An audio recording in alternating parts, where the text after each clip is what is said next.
Hello and welcome my dear students. Channel को subscribe करें और बेल आइकन प्रेस करें ताकि आपको नए वीडियोस के नोटिफिकेशंस मिलते रहेंगे। आज के इस वीडियो में हम छठी कक्षा की इतिहास पुस्तक का chapter 1 what where how and when पढ़ेंगे सीखेंगे। इस पुस्तक का जो नाम है वो है अवर पास्ट। पास्ट का मतलब क्या होता है? पास्ट यानी हमारा अतीत, हमारा बीता हुआ कल, हमारा भूतकाल। इसका अध्ययन जरूर करना चाहिए क्योंकि आज जो हम है वो हमारे पास से होकर आज है, और यहाँ से होकर हम भविष्य में जो होंगे वो अगर हम इतिहास का अध्ययन करते हैं तो हमें ये पता चलता है कि हम पास्ट में कौन थे, कैसे थे। तो इसीलिए इसका अध्ययन जरूर करना चाहिए। तो इस वीडियो में और आने वाले वीडियोस में हम इस पुस्तक की सभी पाठों का अध्ययन करेंगे, सभी चैप्टर्स का अध्ययन करेंगे। तो इस वीडियो में हम ये जो चैप्टर है, पहला chapter what where how and when, ये चैप्टर समझने की कोशिश करेंगे। तो हर एक चैप्टर में सबसे पहले तो एक क्वेश्चन, एक प्रश्न उपस्थित किया जाता है और फिर पूरे चैप्टर में हमें उस क्वेश्चन का आंसर ढूंढना होता है। ऐसा इस पुस्तक का डिजाइन है, इस किताब की डिजाइन है। तो इस चैप्टर में एक सबसे पहले तो एक लड़की है जिसका नाम है रशीदा। तो उसके मन में एक प्रश्न है, तो चलो देखते हैं क्या प्रश्न है। Rashida's question. Rashida sat reading the newspaper. Suddenly, her eyes fell on a small headline 100 years ago. How, she wondered, could anyone know what had happened so many years ago? Rashida अखबार पढ़ रही है और वो एक हेडलाइन देखती है अखबार में जिसका टाइटल होता है 100 years ago, 100 साल पहले।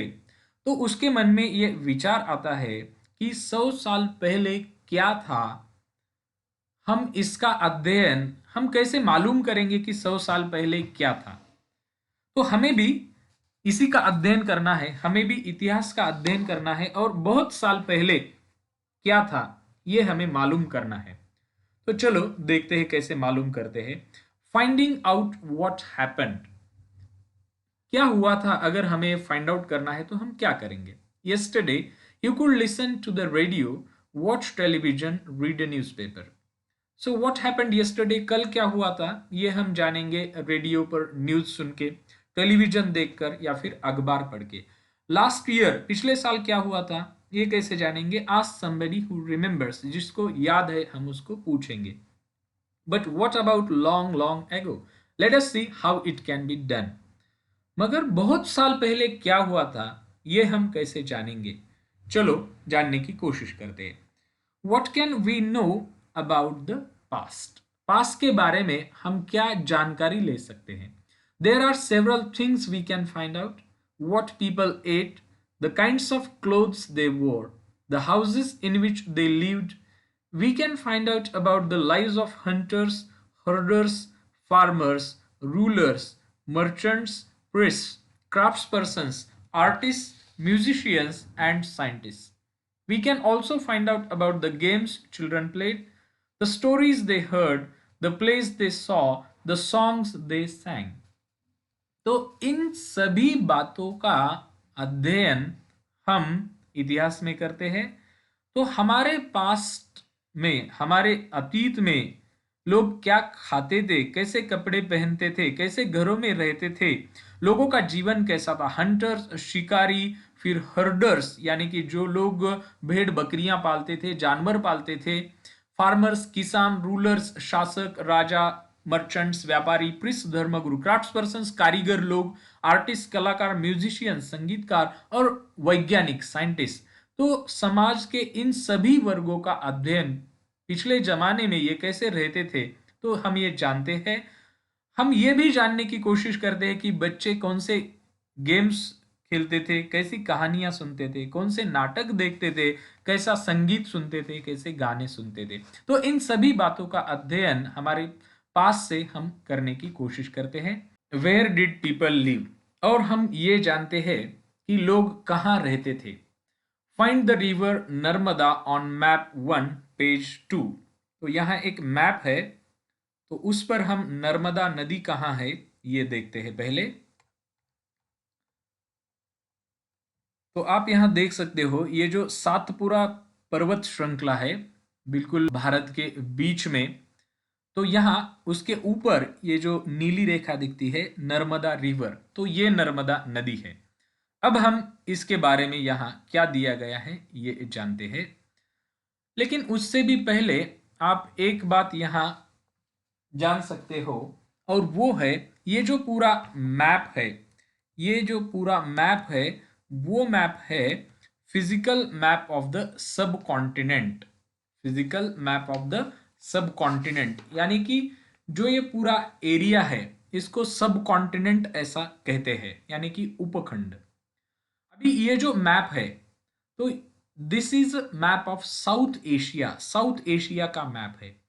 आज के दिनों में जो हमारा देश है यानी कि इंडिया, और इंडिया के बाजू में पाकिस्तान और फिर जो इंडिया के पड़ोसी है जैसे कि बांग्लादेश, नेपाल, भूटान, श्रीलंका, और फिर जो हमारे दूसरे पड़ोसी है जैसे कि अफगानिस्तान है, और फिर एक कुछ अन्य देश है जैसे कि ईरान, चाइना, म्यांमार। तो ये जो पूरा साउथ एशिया है इसको अक्सर सब कॉन्टिनेंट कहा जाता है। सब कॉन्टिनेंट इसलिए कहते हैं क्योंकि ये कॉन्टिनेंट से छोटा है, इसलिए सब कॉन्टिनेंट, और ये ज्यादा लार्ज भी है इसलिए कॉन्टिनेंट वर्ड है, छोटा है सब कॉन्टिनेंट से इसलिए सब कॉन्टिनेंट। और ये जो पूरा एरिया है जिसको हम इंडियन सब कॉन्टिनेंट कहते हैं, जो पूरा एरिया आप मैप में देखते हो जिसमें इंडिया, पाकिस्तान, बांग्लादेश, ये सभी कंट्रीज है, श्रीलंका और नेपाल, भूटान, अफगानिस्तान, ईरान वगैरह, तो इसको हम इंडियन सब कॉन्टिनेंट कहते हैं। ये जो पूरा एरिया है इंडियन सब कॉन्टिनेंट, ये बाकी एरियाज से जो है वो अलग है, और ये जो अलग हुआ है नेचुरली अलग है, तो ये कुछ समुद्र की वजह से, जैसे कि आप देख सकते हो यहाँ अरेबियन सी है, फिर इंडियन ओशियन यानी कि हिंद महासागर है, फिर ये बंगाल की खाड़ी है, तो ये तीनों बाजू यहाँ पानी है, तो इससे अलग हुआ है। और नॉर्थ में अगर हम देखते हैं तो नॉर्थ में पूरी हिमालयन रेंज है, पर्वत श्रृंखला है हिमालय की, तो हिमालय की पर्वत श्रृंखला। और जो नॉर्थ वेस्ट में है तो किरथर और सुलेमान यहाँ जो आपको दिखता है ये पहाड़ है। तो ये नेचुरली ये जो इंडियन सब कॉन्टिनेंट है ये बाकी दुनिया से अलग हुआ है, या तो पानी से या तो फिर पर्वत श्रृंखला से। ओके, तो चलिए पहले जो ये हमने देखा कि नर्मदा नदी, अब इसके बारे में हम पढ़ते हैं। तो where did people live? People have lived along the banks of this river यानी कि नर्मदा रिवर।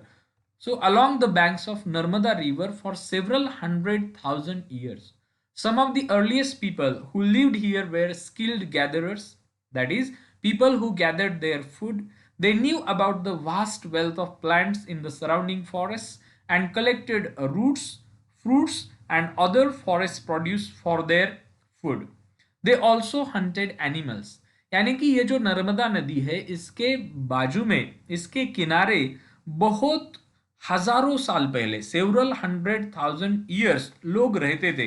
कौन लोग थे? ये गैदरर्स इनको कहते हैं, यानी कि ये फूड गैदर करने का काम करते थे। जो प्लांट्स थे, प्लांट से वो फूड गैदर करते थे, जैसे कि प्लांट्स के जो इडिबल पार्ट्स है जैसे कि फ्रूट्स है, रूट्स है, तो ये इकट्ठा करते थे और खाते थे। ये स्किल्ड गैदरर्स थे, इनको पता था एग्जैक्टली कि कौन से प्लांट का पार्ट खाने लायक है और वो गैदर करते थे। ओके, अगेन ये हंटिंग भी करते थे, प्राणियों की शिकार भी करते थे। Now find the Sulaiman and Kirthar hills to the north west. अभी इस मैप में हम देखते हैं ये किरथार और सुलेमान हिल्स, तो ये जो है प्रेजेंट डे अफगानिस्तान, जो है आज का जो अफगानिस्तान है वहां किरथार और सुलेमान हिल्स है। अब इसके बारे में क्या है? Some of the areas where women and men first began to grow crops such as wheat and barley about 8,000 years ago are located here. People also began rearing animals like sheep, goat and cattle and lived in villages.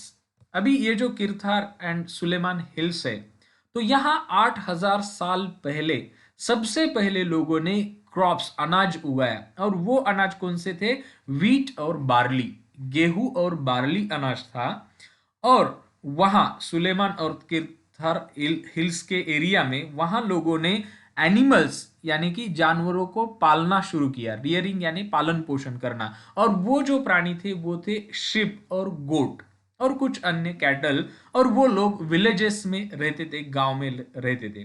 अभी locate the Garo hills to the north east and the Vindhyas in central India.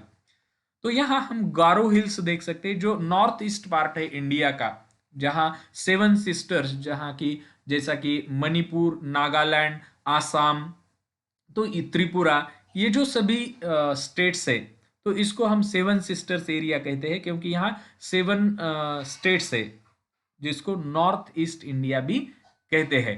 तो यहाँ गारो hills आप देख सकते हो। और विंध्यास जो है, विंध्यास सेंट्रल इंडिया में नर्मदा नदी के बिल्कुल ऊपर ये विंध्यास है। अभी इसके बारे में क्या है? दीज वेयर यानी कि गारो हिल्स और Vindhyas, these were some of the other areas where agriculture developed. यानी कि गारो हिल्स और विंध्यास, यहां सबसे पहले एग्रीकल्चर यानी कि खेती डेवलप हुई। The places where rice was first grown are to the north of the Vindhyas. ये जो विंध्यास का एरिया है ये सेंट्रल इंडिया में है, तो इसके बिल्कुल नॉर्थ, इसके उत्तर में सबसे पहले राइस उगाया गया। Okay. Trace the river Indus and it's tributaries. अभी फिर से इस मैप में हम इंडस, जिसको सिंधु नदी भी कहते हैं, और उसकी जो ट्रिब्यूटरीज है, उसकी जो उपनदी है, ये हम सबसे पहले देखते हैं, ट्रेस करते हैं। तो यहाँ ये जो इंडस आप देख सकते हो, यहाँ इंडस प्रेजेंट डे पाकिस्तान में ये इंडस, और इसकी जो ट्रिब्यूटरीज है, सतलज एक ट्रिब्यूटरी है, फिर रावी, और एक बियास है, जो बियास सतलज को यहाँ मिलती है, यहाँ इस पॉइंट पे बियास, सतलज, रावी, चिनाब है, झेलम है, और ये सभी नदियां इंडस नदी को मिलती है। ओके, तो ये है इंडस। अभी इसके बारे में और एक यहाँ नदी है, हम देखते हैं गंगा, और ये यमुना नदी है। और गंगा और यमुना, जैसा कि आप जानते हो, इसका जो संगम है, कॉन्फ्लुएंस है, वो इलाहाबाद में होता है। और गंगा आगे ऐसे बहती है, और ये जो दूसरी नदी है सोन नदी, ये गंगा नदी को आकर मिलती है। हमें इसके बारे में भी पढ़ना है, इसलिए मैंने ये गंगा और इसकी ट्रिब्यूटरी सोन के बारे में भी यहाँ जिक्र किया है। तो सबसे पहले तो इंडस यानी कि सिंधु। अभी अबाउट 4700 ईयर्स एगो, 4700 साल पहले, some of the earliest cities flourished on the banks of these rivers. तो जो इंडस रिवर है, इंडस और इसकी ट्रिब्यूटरी सिंधु नदी और इसकी उपनदियां, इसके बाजू में सबसे पहले सिटीज निर्माण हुए, शहर बसे थे, तो 4700 ईयर्स एगो। फिर लेटर अबाउट 2500 ईयर्स एगो, कुछ 2500 साल पहले, 2500 साल पहले, cities developed on the banks of the Ganga and its tributaries and along the sea coast। Ganga और इसकी जो ट्रिब्यूटरीज है, जैसा कि हमने यहां देखा, तो उसके बाजू में 2500 साल पहले कुछ शहर का निर्माण हुआ था। Locate the Ganga and it's tributary called the shown, अभी हमने देखा इस मैप में। इन ancient times the area along these rivers to the south of the Ganga was known as Magad, now lying in the state of Bihar। तो ये जो गंगा नदी है और गंगा नदी की जो उपनदी है सोन, तो इसके बिल्कुल साउथ में, दक्षिण में, एक किंगडम डेवलप हुआ था जिसका नाम था मगध किंगडम, और ये बहुत ही वेल डेवलप्ड किंगडम था। Its rulers were very powerful and set up a large kingdom. इसके जो शासक थे वो बहुत पावरफुल थे। Kingdoms were set up in other parts of the country as well. Okay, देश के दूसरे पार्ट्स में भी कुछ किंगडम्स, राज्य का निर्माण हुआ। Throughout, people traveled from one part of the subcontinent to another. The hills and high mountains, including the Himalayas, deserts, rivers, and seas, made journeys dangerous at times but never impossible. So, men and women moved in search of livelihood, as also to escape from natural disasters like floods or droughts. Sometimes men marched in armies, conquering others' lands. Besides, merchants traveled with caravans or ships carrying valuable goods from place to place. And religious teachers walked from village to village, town to town, stopping to offer instruction and advice on the way. Finally, some people perhaps traveled driven by a spirit of adventure, wanting to discover new and exciting places. All these led to the sharing of ideas between people.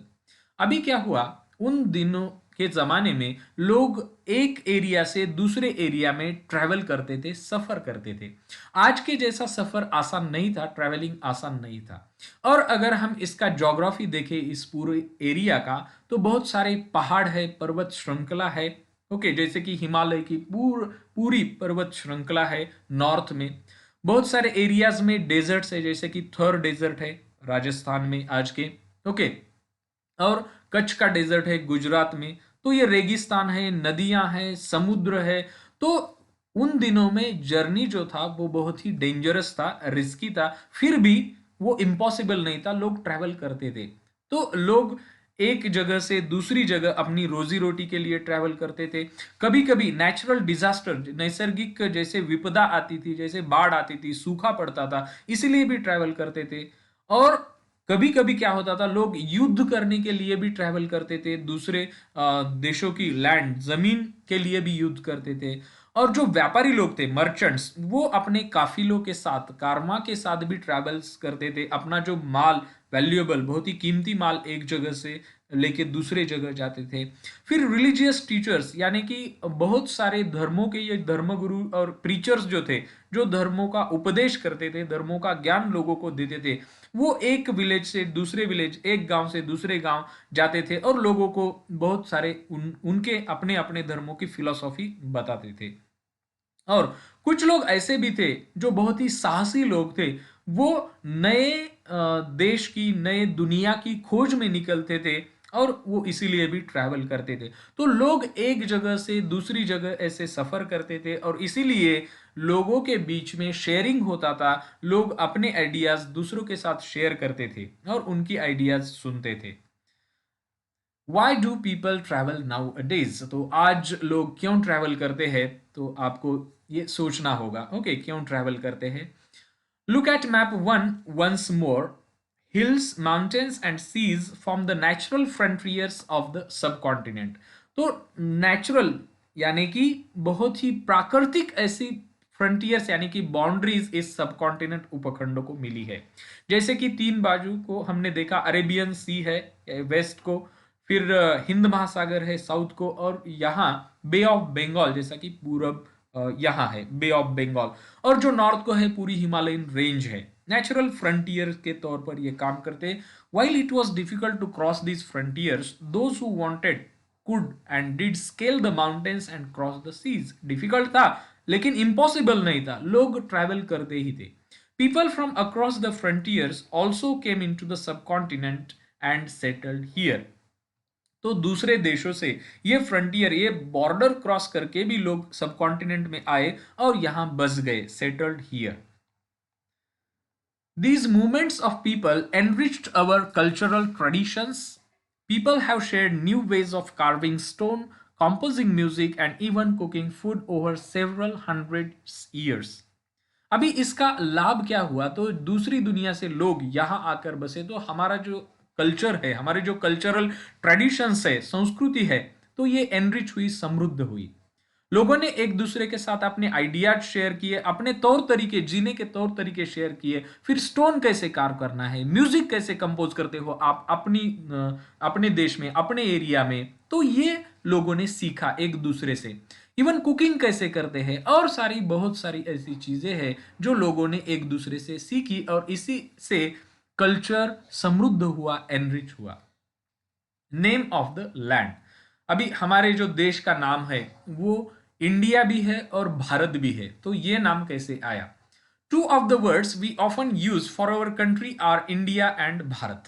The word India comes from the Indus called Sindhu in Sanskrit. अभी ये जो Indus, ये जो name है Indus, यानी कि सिंधु नदी, तो ये सिंधु जो है वर्ड संस्कृत है। Find Iran and Greece in your atlas. Iran जो है वो अफगानिस्तान के बाजू में है और ग्रीस ये यूरोप में है। The Iranians and the Greeks who came through the north waste about 2500 years ago and were familiar with the Indus called it the Hindus or the Indos, and the land to the east of the river was called India। तो 2500 यानी कि 2500 years before, 2500 साल पहले Iran और Greek Iran और Greece से जो लोग यहां आ गए, तो उन्होंने देखा कि यहाँ एक रिवर है और उनकी भाषा में उन्होंने उसको इंडस कहा, और इंडस यानी कि हिंदोस यानी कि इंडोस ऐसा भी कहा। तो इसी नाम से हिंदोस इंडोस ऐसा नाम आया। तो इसका जो ओरिजिन है वो इंडस रिवर में है। और जो लैंड है, जमीन है जो कि पूरब में है इस इंडस के, तो इसको इन्होंने कहा कि भाई ये इंडिया है। तो ऐसे नाम इंडिया आया है क्योंकि ये जो ईरानियंस थे, ये जो ग्रीक्स थे, तो इनको इस सिंधु ये जो नाम था संस्कृत में, तो इनको तो ये पता नहीं था, तो इन्होंने कहा इंडस। तो इंडस से हिंदोस, हिंदोस इंडोस, इन दिस वे इंडिया। अभी भारत जो नाम है, the name Bharat was use for a group of people who lived in the north waste.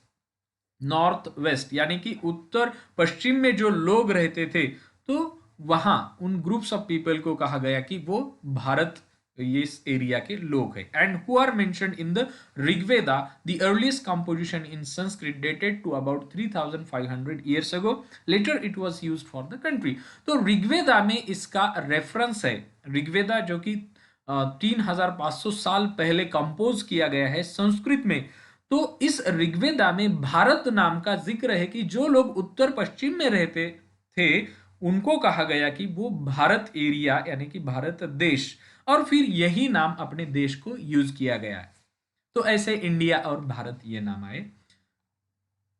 Finding out about the past. अभी सबसे पहले तो यहाँ नीचे एक पिक्चर है, आप देख सकते हो, एक लिपि है जो हम आज नहीं पढ़ सकते, हम यानी जिसको इसका प्रॉपर नॉलेज नहीं है, ये सिर्फ आर्कियोलॉजिस्ट लोग ये पढ़ सकते हैं जिसको इसका अभ्यास है। अभी ये क्या है, यहाँ इसके बारे में जानकारी है। A page from a palm leaf manuscript. This manuscript was written about 1000 years ago। 1000 साल पहले ये पाम का जो पेड़ है इसके पन्ने पर लिखा गया था। The palm leaves were cut into pages and tied together to make books. तो ऐसे ही पन्ने जोड़ के एक पुस्तक तैयार की जाती थी और उस पर वो लिखते थे। To see a birch bark manuscript turn to page 37। Okay, तो बिल्कुल जैसे पाम के लीव्स का प्रयोग करते थे लिखने के लिए, तो दूसरा एक पेड़ है जिसका नाम है बर्च ट्री। तो ये हिमालय में आता है। तो इस पेड़ की जो खाल है, बार्क, तो इस पर भी लिखते थे मैन्युस्क्रिप्ट। तो पढ़ते हैं हम। There are several ways of finding out about the past. तो पास्ट के बारे में कैसे जानकारी ली जा सकती है, कैसे फाइंड आउट किया जा सकता है। One is to search for and read books that were written long ago. बहुत साल पहले जो किताबें लिखी थी, तो वो किताबों से हम जानकारी ले सकते हैं और पास में क्या था ये जानकारी प्राप्त कर सकते हैं। These are called manuscripts. और ये जो किताब है इसको मैन्युस्क्रिप्ट्स कहा जाता है because they were written by hand. Now this manuscript word has come from the Latin word manu meaning hand। तो मैन्युस्क्रिप्ट में जो MANU मनु है, इसका मीनिंग लैटिन में है हैंड, हाथ से जो लिखा गया, दैट इज मैन्युस्क्रिप्ट। स्क्रिप्ट यानी लिपि। These were usually written on palm leaf or on the specially prepared bark that is पेड़ की खाल of a tree known as the birch which grows in the Himalaya। ये जो birch tree है ये Himalayas में पाए जाते हैं और इस पेड़ की खाल पर, स्किन पर ये लिखते थे। तो ये भी एक तरीका था।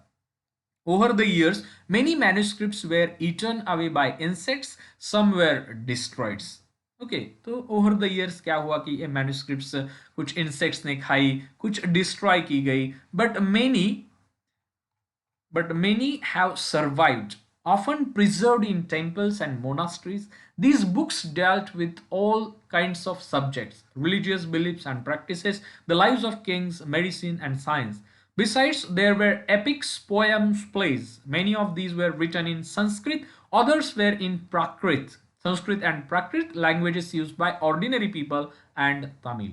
अभी ये जो मैन्युस्क्रिप्ट्स है, तो कुछ मैन्युस्क्रिप्ट्स जतन की हुई है, प्रिजर्व की गई है कुछ टेम्पल्स में, कुछ मोनास्ट्रीज में, और ये जो मैन्युस्क्रिप्ट है, इन मैन्युस्क्रिप्ट्स के माध्यम से हम बहुत सारे सब्जेक्ट्स के बारे में जानते हैं, जैसे कि उन दिनों में कौन से रिलीजियस बिलीफ्स थे, ओके, कौन से रिलीजन थे और कौन सी प्रैक्टिसेस थी, रिलीजियस प्रैक्टिसेस, राजाओं के जीवन कैसे थे, औषधि कौन से प्रकार की यूज की जाती थी, वहां के समय का विज्ञान कैसा था। इसके अलावा बहुत सारे एपिक्स, दैट इज महाकाव्य, कुछ कविताएं हैं, कुछ नाटक है, और ये सभी संस्कृत और प्राकृत में लिखा गया था, और तमिल में। संस्कृत और प्राकृत जो कि सामान्य लोग उन दिनों में यूज करते थे, तो इन भाषा में, और एक दूसरी भाषा तमिल में ये सभी लिखा गया था। तो ये आपके लिए इंपॉर्टेंट है कि कौन सी भाषा में मैन्युस्क्रिप्ट्स लिखी गई थी, संस्कृत, प्राकृत और तमिल। और एक चीज के बारे में यहां हम जानकारी लेते हैं, और वो है inscriptions. We can also study inscriptions. Now what are inscriptions? Inscriptions किसको कहते हैं? हिंदी में इसको शिलालेख हम कहेंगे। शिला यानी बड़ा पत्थर, और लेख यानी उस पर जो लिखा गया था। These are writings on relatively hard surfaces such as stone और मेटल। ना सिर्फ स्टोन, पत्थर, बट मेटल यानी कि किसी धातु पर भी जो लिखा गया था उसको इंस्क्रिप्शन कहते थे।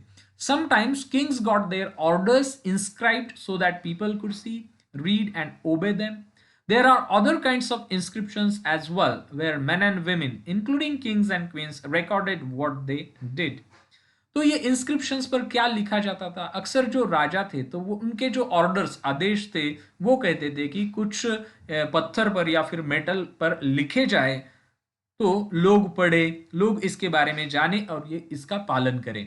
और तो राजा उन दिनों में कौन सा कार्य करते थे, मानो कि कुछ विक्ट्री राजा ने किसी युद्ध में पाई है। For example, Kings often kept record of victories in battle.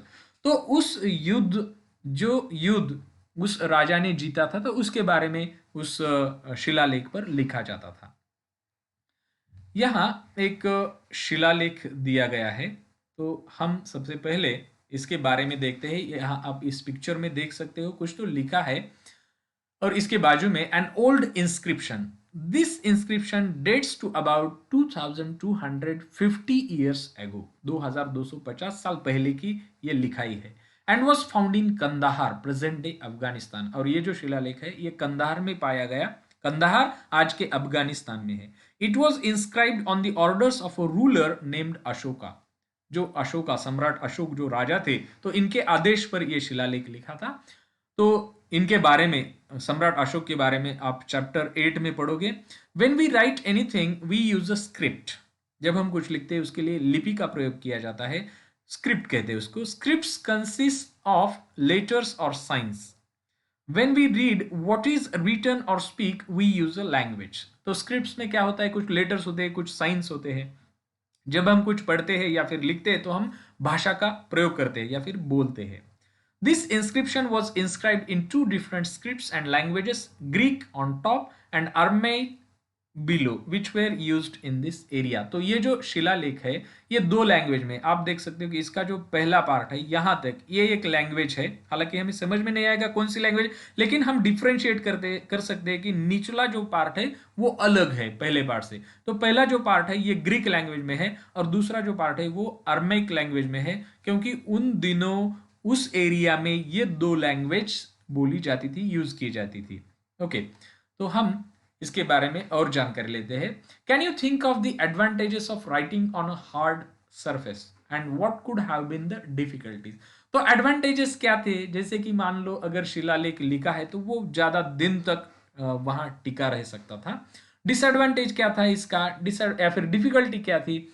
अच्छा सा पत्थर ढूंढना जिस पर लिखाई की जाए, फिर उसको साफ करना, फिर वो जो पत्थर है या फिर मेटल है उस पर लिखना डिफिकल्ट था, उसके लिए स्पेशल टूल और बहुत समय भी लग सकता था। So there were many other things that were made and used in the past. Those who study these objects are called archaeologist. तो पास में बहुत सारी चीजें बनाई गई, बहुत सारी वस्तुएं बनाई गई, और पास में जो बनाई गई ऑब्जेक्ट्स यानी कि वस्तुएं हैं, चीजें हैं, थिंग्स, इसका जो अध्ययन करते हैं उनको हम आर्कियोलॉजिस्ट कहते हैं, पुरातत्ववेत्ता। तो ये शब्द आप याद रखो। So these archaeologist study the remains of buildings and made of stone and brick, paintings and sculpture. ये आर्कियोलॉजिस्ट किसका अध्ययन करते हैं? पुराने बिल्डिंग्स के अवशेषों का, जो बिल्डिंग स्टोन और ब्रिक से, ईंट और पत्थर से बनाई गई हो, पेंटिंग्स चित्रकारी का, चित्रों का, और स्कल्पचर यानी कि मूर्ति कला का अध्ययन करते हैं। दे ऑल्सो एक्सप्लोर, एक्सप्लोर यानी कि ढूंढना, एंड एक्सकेवेट यानी कि खुदाई करना, dig under the surface of the earth. They also explore and excavate to find tools, weapons, pots, pans, ornaments and coins. तो ये खुदाई करते हैं, ढूंढते हैं। अक्सर क्या ढूंढने के लिए? कुछ टूल्स मिलते हैं क्या, कुछ औजार, कुछ हथियार, कुछ पॉट्स यानी बर्तन, पैन, कढ़ाई, ऑर्नामेंट्स, गहने और सिक्के। सम ऑफ दीज ऑब्जेक्ट्स में be made of stone, others of bone, baked clay और मेटल। तो ये जो वस्तु है, कुछ वस्तु स्टोन से बनी हुई है, होती है, कुछ बोन, हड्डियों से, या फिर बेक्ड क्ले जो मिट्टी है जिसको बेक करते हैं ठीक से, या फिर मेटल से। Objects that are made of hard, imperishable substances usually survive for a long time. जो वस्तुएं हार्ड मेटल से बनी होती है वो ज्यादा दिन टिकती है। तो यहाँ कुछ पिक्चर्स है, ये पिक्चर हम देखते हैं सबसे पहले। तो एक पॉट है, अ pot from an old city. हम इसके बारे में अगले चैप्टर में पढ़ेंगे। Pots like these were used about 4700 years ago. 4700 साल पहले ऐसे pots यूज किए जाते थे शहरों में। इसके राइट में जो है an old silver coin. Coins such as this one were in use from about 2500 years ago.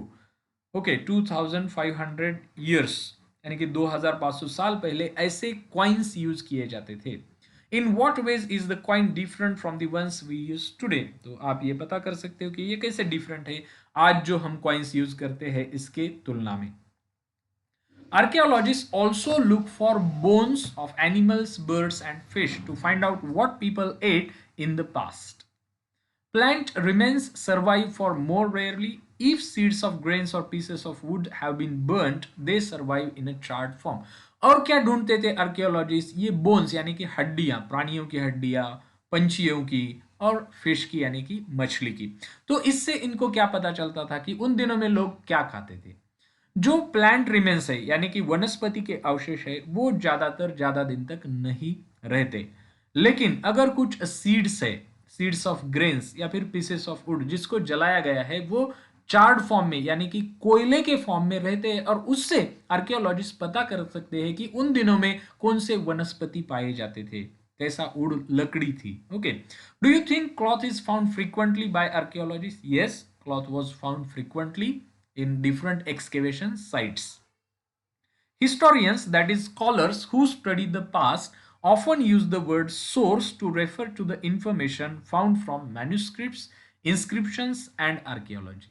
Once sources are found, learning about the past becomes an adventure as we reconstruct it bit by bit. So, historians and archaeologists are like detectives who use all these sources like clues to find out about our past. अभी ये एक word, एक शब्द आपको याद रखना होगा, source.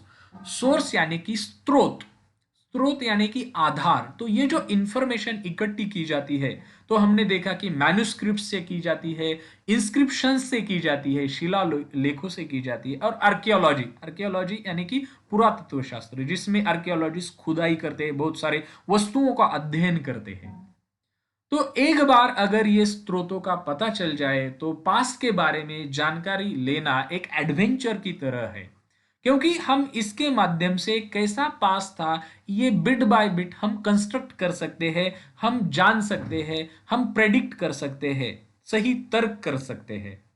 इसीलिए हिस्टोरियंस, इतिहासकार और आर्कियोलॉजिस्ट, पुरातत्ववेत्ता ये डिटेक्टिव्स की तरह है, जो क्या करते हैं, इन क्लूज के माध्यम से, सुराखों से माध्यम से जो उनको स्रोतों से मिले हैं, ये हमारा पास्ट कैसा था ये जानने की कोशिश करते हैं। और एक यहां कंसेप्ट है वन पास्ट और many. Did you notice the title of this book our past? जैसा कि मैंने शुरू में कहा कि इस पुस्तक का नाम है अवर past.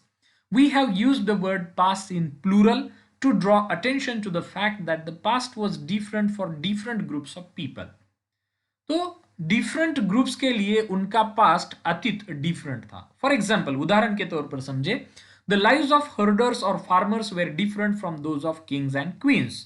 The lives of merchants were different from those of craftspersons and so on.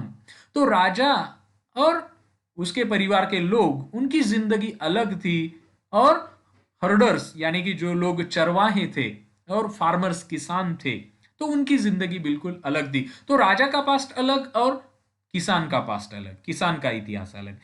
In the same way crafts person, कारीगरों का भूतकाल अलग है, इतिहास अलग है, और मर्चेंट्स यानी कि व्यापारी लोगों का इतिहास भी अलग है. Also as is true even today, आज भी ये सच है. Today people follow different practices and customs in different parts of the country. देश के अलग अलग हिस्सों में अलग अलग लोग अलग अलग प्रैक्टिसेस फॉलो करते हैं. For example, today most people living in the Andaman islands get their own food by fishing, hunting and collecting forest produce. By contrast, most people living in cities depend on others for supplies of food. Differences such as these existed in the past as well. आज भी अगर आप देखोगे तो Andaman island पर जो लोग रहते हैं, वो लोग आज भी उनकी आजीविका के लिए वो फिशिंग करते हैं, वो हंटिंग करते हैं, और फॉरेस्ट प्रोड्यूस से उनका फूड इकट्ठा करते हैं. लेकिन शहरों में रहने वाले लोग उनके फूड के लिए जो गांव से लोग सप्लाईज करते हैं उस पर निर्भर है. और ऐसे ही डिफरेंसेस उन दिनों में भी थे. Besides, इसके अलावा there is another kind of difference. We know a great deal about kings and the battles they fought because they kept records of their victories. Generally, ordinary people such as hunters, fishing folk, gatherers, farmers, or herders did not keep records of what they did. While archaeology helps us to find out about their lives, there is much that remains unknown. तो जो राजा लोग थे, राजा लोग उनके युद्ध के जो विजय थे उनके बारे में रिकॉर्ड रखते थे. लेकिन जो सामान्य लोग थे, जैसे कि मछुआरे थे, शिकारी थे, गैदरर्स, किसान थे, ओके, चरवाहे थे, तो इन्होंने लिखा नहीं उनकी जिंदगी के बारे में. तो हमको ज्यादा इसके बारे में मालूमात नहीं होती. आर्कियोलॉजी हालांकि हमें मदद करती है, लेकिन फिर भी बहुत कुछ ऐसा रह जाता है जो हम नहीं जान सकते. What do dates mean? तो डेट्स यानी कि ये जो डेट्स है, तो इसका मीनिंग क्या है? If somebody asks you the date, you will probably mention the day, month and year 2000 and something. These years are counted from the date generally assigned to the birth of Jesus Christ, the founder of Christianity. So 2000 means 2000 years after the birth of Christ. All dates before the birth of Christ are counted backwards and usually have the letters BC, that is before Christ, added on. In this book, we will refer to dates going back from the present using 2000 as our starting point. क्योंकि हमें past मालूम करना है, तो dates कैसे पढ़ते हैं इसके बारे में हमें जानकारी होनी चाहिए. तो जनरली एक पॉइंट ऑफ रेफरेंस लिया जाता है, और वो है जीसस क्राइस्ट का बर्थ. तो जीसस क्राइस्ट के बर्थ के बाद जो है, तो हम उसको डायरेक्टली कहते हैं, और इसके पहले का जो है हम उसको बीसी लगाते हैं, यानी कि बिफोर क्राइस्ट. ओके, सो 2000 अगर हम कहते हैं कि 2000, सो 2000 का मतलब होता है 2000 years after the birth of Christ. लेकिन अगर हम 2000 बीसी कहते हैं, बीसी यानी कि बिफोर क्राइस्ट, यानी कि जीसस क्राइस्ट के जन्म से पहले, दैट इज बीसी. लेकिन इस किताब में हम ये देखेंगे कि हमारा जो पॉइंट ऑफ रेफरेंस है वो हम 2000 ऐसे स्टार्टिंग पॉइंट के लिए लेते हैं. कैसे, हमें और समझते हैं अगले पार्ट में. So letters with dates. BC we have seen stands for before Christ, Christ से पहले, क्राइस्ट के जन्म से पहले, that is BC. You will sometimes find AD before dates. Dates के पहले कभी कभी एडी ऐसा भी लिखा हुआ मिलेगा. इसका मीनिंग क्या है? This stands for two Latin words anno domini, meaning in the year of the Lord that is Jesus Christ. So 2012 can also be written as AD, that is 2012. तो जीसस क्राइस्ट के जन्म के बाद की जो counting है वो कभी कभी AD ऐसा भी लिखा जाता है. जैसे कि मान लो 2012, या फिर ऐसा भी कह सकते हो 2021, यानी कि प्रेजेंट ईयर. तो आप उसके पीछे AD लगा सकते. AD का मतलब है एनो डोमिनी. अगेन एनो डोमिनी का मतलब है in the year of the Lord, तो लॉर्ड के ईयर में, साल में, लॉर्ड यानी जीसस क्राइस्ट। और एक है sometimes CE is used instead of AD and BC instead of BC. तो एडी के जगह सीई यूज किया जाता है, इसको कॉमन ईरा कहते हैं। सीई का मतलब होता है कॉमन ईरा। और दूसरा जो है बीसी, वो बीसी के इंस्टेड, बीसी के इंस्टेड यूज किया जाता है। बीसी का मतलब होता है before common era. The letter C stand for common era. So present day, आज की तारीख में हम सीई यूज करेंगे, इसको कॉमन इरा कहेंगे। और बीसी हम पहले, यानी कि जीसस क्राइस्ट के जन्म से पहले, उसको हम बीसीई कहेंगे, for before common Ira. We use these terms because the Christian era is now used in most countries of the world. In India, we began using this form of dating from about 200 years ago. और हमने भी CEBC, तो इसी form का use India में करते हैं, लगभग 200 साल पहले से हम ही करते आए हैं। And sometimes the letters BP meaning before present, BP भी कभी कभी यूज किया जाता है, इसका मीनिंग है बिफोर प्रेजेंट। ओके, सो ये एक्सरसाइज है। Find two dates mentioned on page 3, which set of letters would you use for them. आप ये कर सकते हो। एल्सवेयर, अभी कुछ अन्य देशों में। We have seen that inscriptions, जो शिलालेख, are inscribed on hard surfaces. Many of these were inscribed several hundreds of years ago. All inscriptions contain both scripts and languages. सभी inscription में दोनों भी, यानी कि scripts भी थे, ओके, scripts यानी कुछ लिपि भी थी, और language यानी कि भाषा भी थी। Languages which were used as well as scripts have changed over time. ये भाषा scripts बदलती रहती है। So how do scholars understand what was inscribed? This can be done through a process known as decipherment. तो scholars को कैसे पता चलेगा कि उस पर क्या लिखा था? और ये जो प्रोसेस होती है पता करने की, इसको डिसाइफरमेंट ऐसा भी कहते हैं। तो यहां नीचे आप एक चित्र देख सकते हैं और कुछ लेटर्स लिखे हैं नीचे इस चित्र के। ओके, तो इसके बारे में यहां एक चीज हम नोटिस करते हैं। ये जो चित्र है ये लायन का है और इसके नीचे यल लिखा गया है। तो ये जो ए स्क्वायर है, इसके नीचे पी लिखा है, ओके। और यहां ये जो पंछी है, पंछी के चित्र के नीचे ए लिखा है। तो पंछी मतलब ए, लॉयन मतलब यल, स्क्वायर मतलब पी, ओके। अब और जानकारी इस चित्र के बारे में अगले सेक्शन में लेते हैं। तो one of the most famous stories of decipherment, decipherment यानी कि ये जो इंस्क्रिप्शन है, तो ये इसका जो प्रोसेस है, इस पर क्या लिखा है, इसकी जो जानकारी लेना है, इसको डिसाइफरमेंट कहते हैं। तो एक बहुत ही इंटरेस्टिंग स्टोरी जो कि इजिप्ट से आती है। इजिप्ट जो एक देश है नॉर्थ अफ्रीका में, जहां राजा और रानी 5000 साल पहले रहते थे।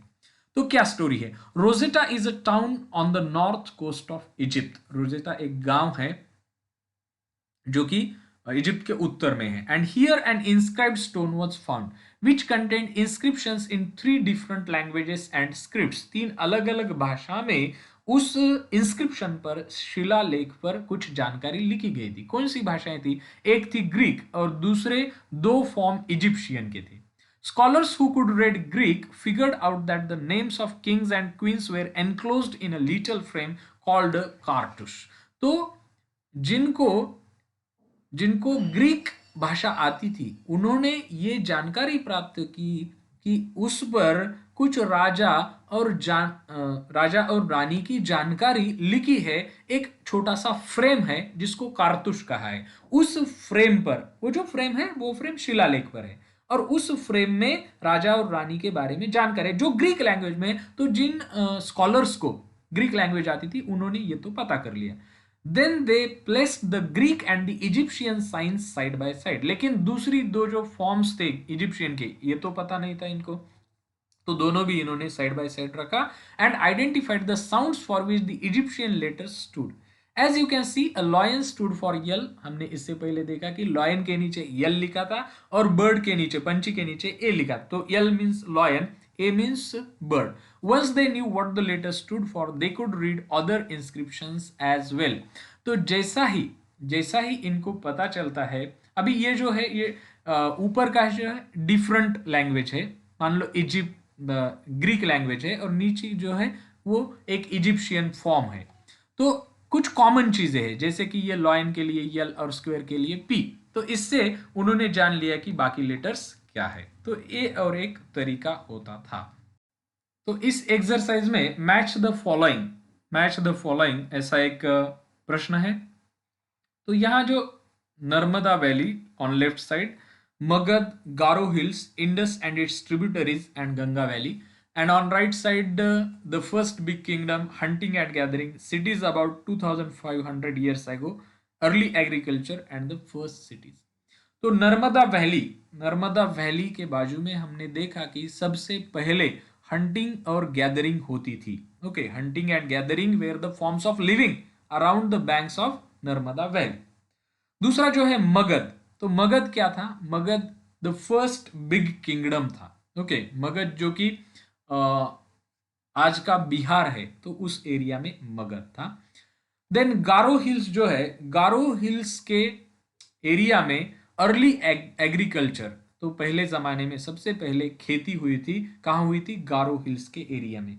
उसके बाद इंडस एंड इट्स ट्रिब्यूटरी, जो सिंधु नदी है और उसकी जो उपनदियां है, तो उस उपनदी या और सिंधु नदी के किनारे सबसे पहले द फर्स्ट सिटीज, ओके, सबसे पहले सिटीज का निर्माण हुआ था। उसके बाद है गंगा वैली, ये जो गंगा नदी है इसकी जो वैली है, तो यहाँ लगभग 2500 साल पहले सिटीज यानी कि शहरों का निर्माण हुआ था। तो ऐसा इसका आंसर है। दूसरा क्वेश्चन है list one major difference between manuscripts and inscription. तो एक डिफरेंस आपको बताना है।